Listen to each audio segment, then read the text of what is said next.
నమస్కారం అండి, welcome to reflection news. మనం ఇప్పుడు పాత బస్తీలోని ప్రాచీన గోపాలకృష్ణ ఆలయంలో ఉన్నాము. ఇక్కడ ఏంటంటే ఆలయానికి సమీపంలో ఆలయానికి సంబంధించిన భూములని పక్కనే ఉన్న ముస్లిమ్స్ ఆక్రమించారండి. ఈ ఆక్రమణని ప్రశ్నిస్తూ యమునా పాటేకర్ గారు గుడి లోపల నిరాహార దీక్ష చేస్తున్నారండి. ఇప్పుడు మనము వెళ్ళి అక్కడ గుడి లోపల నిరాహార దీక్ష చేస్తున్న యమునా పాటేకర్ గారిని పలకరించి మాట్లాడదాం. అలాగే అక్కడ ఏం జరుగుతుందన్న విషయాన్ని తెలుసుకుందాం.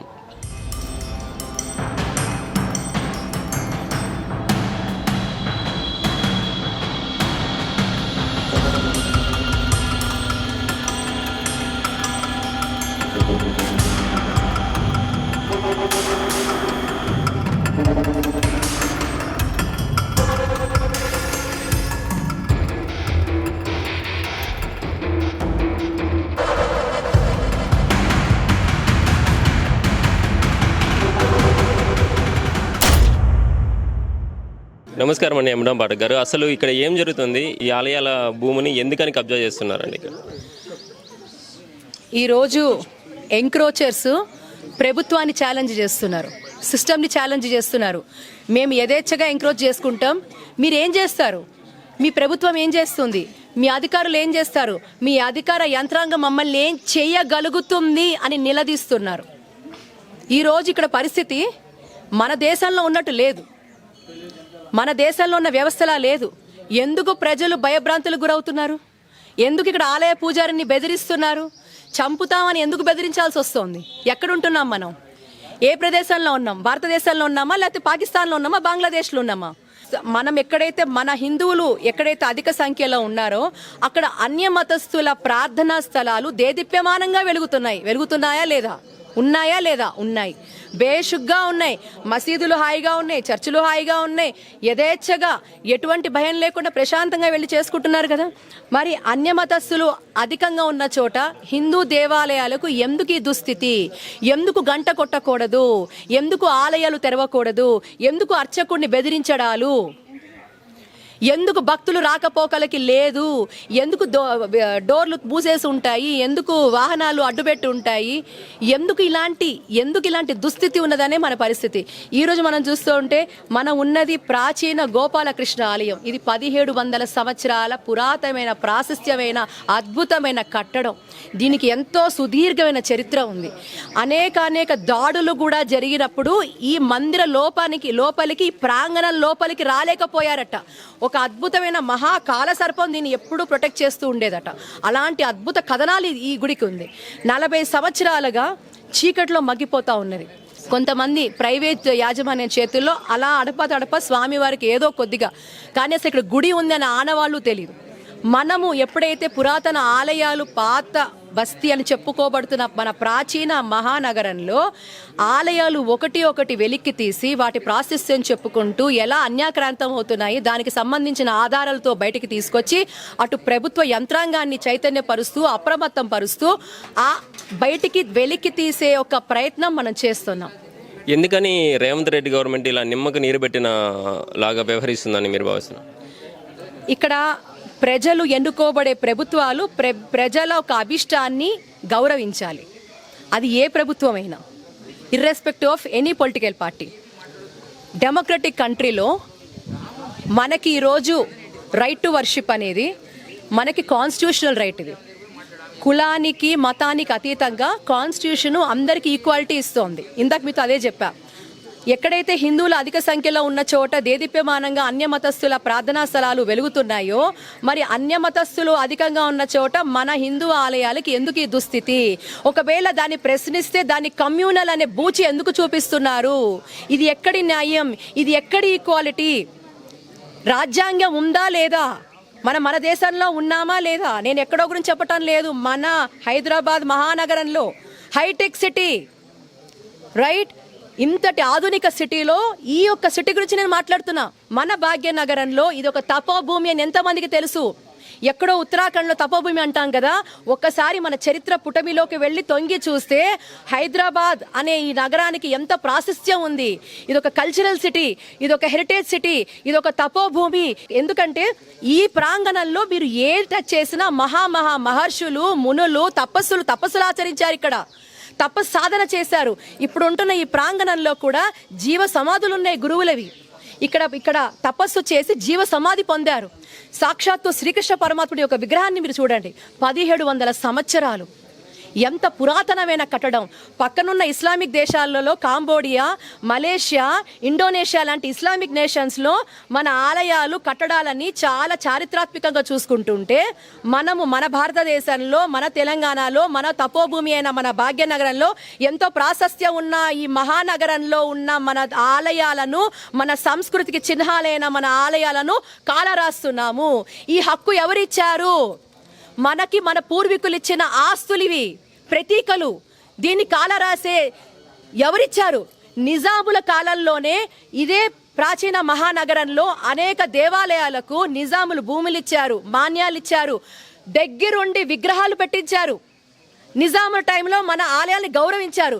మరి ఈరోజు ప్రజాస్వామ్యం వచ్చాక, స్వాతంత్రం వచ్చాక ప్రెజెంట్ పాలకులు ఏం చేస్తున్నారు అంటే, మీరు వాళ్ళకున్నంత విఘ్నత కూడా ఇప్పుడు పాలకులకు లేదా అని ప్రశ్న. వాళ్ళే ఒక అంతర్మదనం జరగాలి, వీళ్ళకి ప్రశ్నించుకోవాలి. వాళ్ళు ఒకసారి ఇంట్రాస్పెక్షన్ చేసుకోవాలి.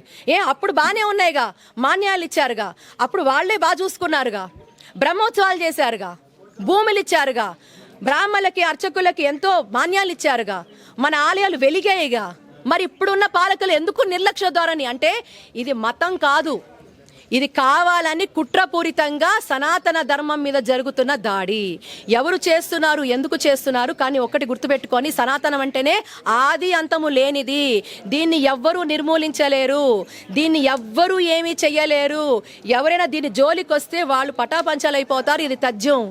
ఈరోజు ఈ ఆలయానికి గురించి కూడా మనం బయటికి వెలికి తీసినప్పుడు అనేక అంశాలు, అనేక మంది మహానుభావుల ద్వారా మనకి అనేక డాక్యుమెంటల్ ఎవిడెన్స్లు అన్నీ కూడా వస్తే, డిపార్ట్మెంట్ వారికి ప్రతి ఆధారము తీసుకెళ్లి, అయ్యా ఇదిగో పత్రాలు, ఇది కాపాడండి, దేవాలయ భూమి, డాక్యుమెంటల్ ఎవిడెన్స్గా ఎకరం పైన ఉండే ఈ భూమిని 40 సంవత్సరాల కిందే మనకి అప్పుడు సిటీ సివిల్ కోర్టులో అప్పుడు కొంతమంది ఎంక్రోచర్స్ ఎప్పటి నుంచి పోరాటం చెప్పమంటారా, 40 సంవత్సరాల పోరాటం.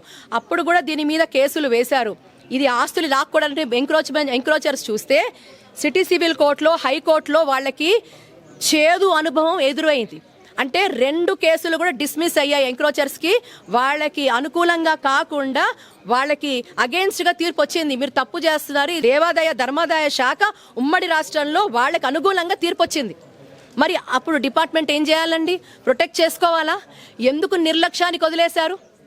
ఎందుకు వదిలేశారు? దానికి సంబంధించి ముంతకాబులు కేసు డిస్మిస్ అయ్యింది. ఇది ఆలయ భూమి అని దానికి కావాల్సిన పత్రాలు, తర్వాత అన్ని పత్రాలు, ప్రతి పత్రం కూడా అనేక మంది మహానుభావులు, పరోక్షంగా చాలా మంది ఆఫీసర్లు కూడా మనకు హెల్ప్ చేసిన వాళ్ళు ఉన్నారు. వాళ్ళందరికీ నమస్సులు. ఇలా అందరి సహకారంతోనే, ఆ శ్రీకృష్ణ పరమాత్ముడి యొక్క అనుగ్రహంతోనే ఇన్ని బయటికి తీసుకురాగలిగాం.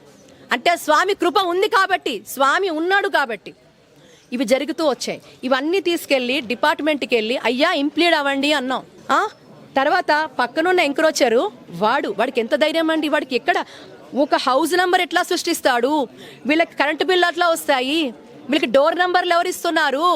ఆలయ భూమిలో వాడెట్లా కబ్జా చేసుకున్నాడు?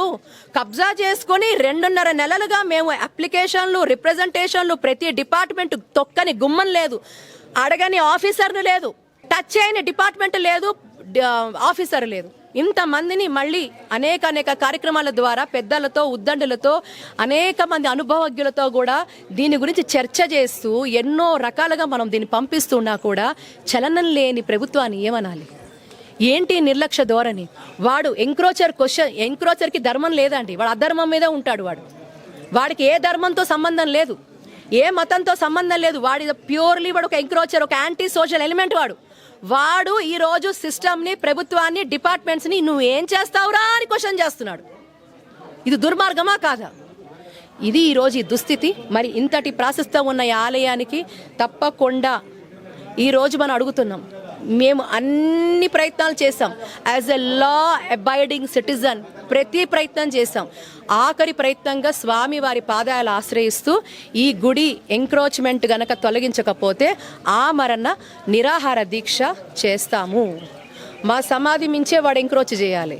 ప్రభుత్వం కళ్ళప్పు చెప్పి చూడాలి. ఇది యావత్ హిందూ సమాజం చూడాలి.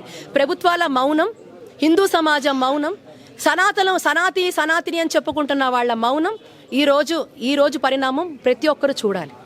ఎందుకని హిందువులు ఈ నిద్రావస్థ నుంచి బయటికి రాలేకుండా ఉన్నారు? ఎందుకంటే సముద్రం తాకిడి తన వరకు రావట్లేదుగా. నా ఇంటి సమస్య కాదుగా, ఆలయమేక. ఈరోజు ఆలయం అయింది, రేపు పొద్దున నీ ఇల్లు అవుతుంది, తర్వాత నువ్వు అవుతావు. తప్పుని ప్రోత్సహిస్తే తప్పు మనని వెంబడిస్తుంది. అది ఆలయమా మన కాదు. సిస్టంలో తప్పుని జరిగినప్పుడు తప్పుని ప్రశ్నించే గుణం అలవర్చుకోవాలి. మనం డిక్టేటర్షిప్లో లేము, మనం ఏదో మొనార్కియల్ సిస్టంలో లేము, మనం ప్రజాస్వామ్యంలో ఉన్నాం. ప్రజా గళానికి ఉన్న ఇంపార్టెన్స్ ప్రజలకు తెలియటం లేదు. నాకెందుకు, నేను, నా కుటుంబం, నా ఇల్లు బాగుందా, నా పిల్లలు బాగున్నారా, నా అన్ని సదుపాయంగా ఉందా? హైడ్రా వచ్చి టచ్ చేస్తే మీకు ఏడుపు వచ్చిందే కదా. ఈరోజు ఓల్డ్ సిటీలో హైడ్రా లేదు, జిహెచ్ఎంసీ రూల్స్ పనిచేయవు. ఎక్కడో తప్పులు జరిగితే అక్కడంతా ఫైన్లు పెనాల్టీలు వేస్తారు సగటు నార్మల్ మనిషికి. ఇక్కడైతే చేయరుగా. ఈ ప్రశ్నే మనం చైతన్యం కలిగిస్తున్నాం ప్రజలలో. క్వశ్చన్ చెయ్యండి. మనం భారతదేశం అంతా ఒక చట్టం ఉంటుంది, పాత బస్తీలో చట్టమే ఉండదండి. పాత బస్తీలో ఏ చట్టం అమలు జరగదు, ఒక్క రూల్ జరగదు. ఏ డిపార్ట్మెంట్ తన పని సరిగ్గా ఇక్కడ చేసిన దాఖలాలు చూపించండి. అందరం కడుతున్నాం ట్యాక్సులు. ఎందుకు పాత బస్తీకి ఎందుకు మామూలు జనానికి, ఇక్కడున్న జనానికి ఈ వివక్ష ఎందుకు? ఈక్వాలిటీ ఎందుకు లేదు? ఇక్కడ తప్పు చేసిన వాడికి శిక్షలు ఎందుకు పడవు? ఈ ప్రశ్నలే కావాలి. ఈరోజు ఈ ఆలయానికి ఎంక్రోచ్మెంట్ ఏదైతే ఆలయాన్ని ఆక్రమించి మీరు బయట చూడండి, వాడు ఎంత యథేచ్ఛగా కళ్ళ ముందు 2 నెలల్లో వాడు కట్టాడు. ఈ 2.5 నెలలు మేము ప్రతి డిపార్ట్మెంట్ తిరిగాం, అయ్యా ఈ భూమిని కాపాడండి అని. గతం గురించి మాట్లాడటం లేదు, ఇంతకు ముందు ఏం జరిగిందో తవ్వటం లేదు. అది మా ఉద్దేశం కాదు. ప్రెజెంట్ కళ్ళ ముందు ఉంటున్న దేవాలయ ఆస్తులు పరిరక్షింపబడాలి. ఖచ్చితంగా ఇప్పుడున్న ఆస్తులు పరిరక్షింపబడాలనేదే మా డిమాండ్. ఈ ఆలయానికి సంబంధించి కళ్ళ ముందు వాడైతే ప్రభుత్వాన్ని ఛాలెంజ్ చేస్తున్నాడో, ప్రజాస్వామ్యాన్ని ఛాలెంజ్ చేస్తున్నాడో, బెదిరిస్తున్నాడో, వాడికి శిక్ష పడాల్సిందే, అది సీల్ అవ్వాల్సిందే, ఆ కట్టడం తొలగించాల్సిందే. అప్పటి వరకు ఈ ఆమరణ నిరాహార దీక్ష ఆపను. అతను ఎంఐఎం పార్టీ నాయకుడు అని చెప్తున్నారు. ఈ ఎంఐఎం పార్టీ రౌడీగా ప్రస్తావించవచ్చా, లేదంటే ఒక నాయకుడిగా మనం గుర్తించవచ్చా? నేను ఇక్కడ మళ్ళీ చెప్తున్నాను, ఏ పొలిటికల్ పార్టీ అయినా లా అబైడింగ్ సిటిజన్ గానీ ఈ దేశంలో ఉండాల్సింది.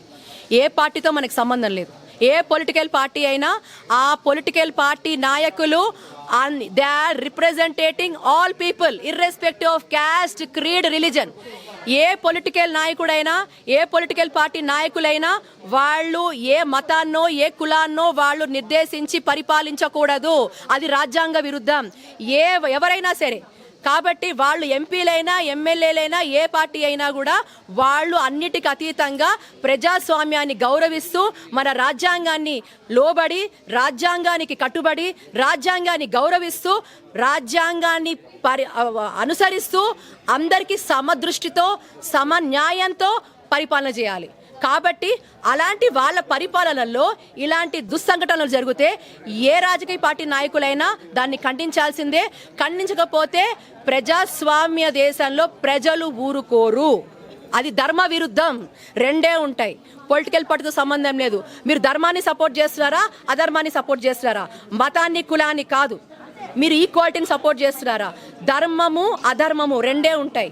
మీరు తప్పు చేసిన వాడిని సమర్థిస్తున్నారా, సమర్థతని సమర్థిస్తున్నారా, అక్రమార్కులను సమర్థిస్తున్నారా? మీరు పెనాల్టీ పే చేయాల్సిందే. మీరు ఎవరైనా సరే, ఏ పార్టీ అయినా సరే, ఏ రాజకీయ నాయకుడైనా సరే, అది మీరు దృష్టి పెట్టుకోవాలి. అది మీరు చేసినాడు ప్రజలు మీకు తీర్పిస్తారు. భగవంతుడు తీర్పు చెప్తాడు. అన్నిటికీ మించి ధర్మం చూస్తూ ఉంటుంది. నువ్వు ఎవడివైనా, ఏ మతం వాడివైనా, ఏదైనా కూడా నువ్వు తప్పు చేస్తే నీకు శిక్ష పడుతుంది. స్వామి కలియుగంలో స్వామి ఇన్స్టెంట్ పనిష్మెంట్స్ ఉంటాయి. కర్మ సిద్ధాంతం వెంటనే స్టార్ట్ అవుతుంది. ఇక్కడ స్వామి చాలా చాలా పవర్ఫుల్. తప్పకుండా ఆయన జాగృతం అయ్యాడు. ఈరోజు అద్వితీయంగా, అద్భుతంగా, చాలా మహనీయంగా విష్ణు సహస్రనామ పారాయణం భక్తులు చాలా వందల సంఖ్యలో వచ్చి పాల్గొన్నారు.